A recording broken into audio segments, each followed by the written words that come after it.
Laymen's evangelical fellowship స్థాపకులు దానియేలు గారు 1959వ సంవత్సరం నవంబర్ 28వ తేదీన చేసిన ప్రసంగము. వాక్య భాగము అపోస్తలుల కార్యములు 2వ అధ్యాయం.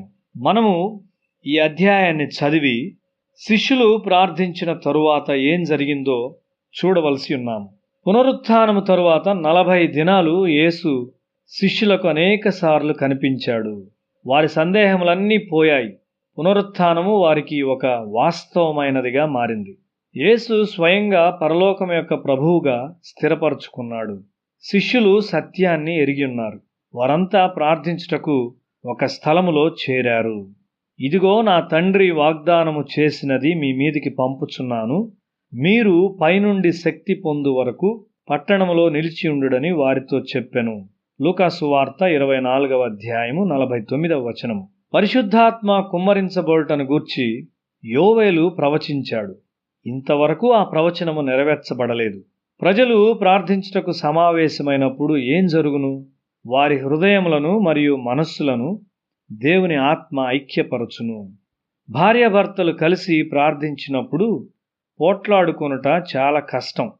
మనము యేసు నామము ఉచ్చరించినప్పుడు దయ్యపు శక్తులు కదిలించబడును మరియు పరలోకపు శక్తులు సహాయము చేయుటకు ఐక్యమగును. మనము ప్రార్థించుచుండగా మన గ్రహింపు లేని స్థితిలోని అనేక పొరలు బయలుపరచబడును. మన మనసులో దాచబడిన తలంపులు నిజముగా ఆత్మీయత లేనివై ఉన్నవి. వీటిని వెలికి తెచ్చి శుద్ధీకరణ కొరకు దేవుని యొద్దకు మనము వాటిని తీసుకొని రాగలము.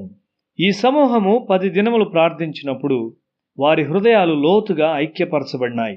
చాలామంది ప్రజలు దేవునితో ఈ ప్రాముఖ్యమైన అనుభవంలోనికి రారు. ఎందుకు? వ్యర్థమైన తలంపులను బట్టే.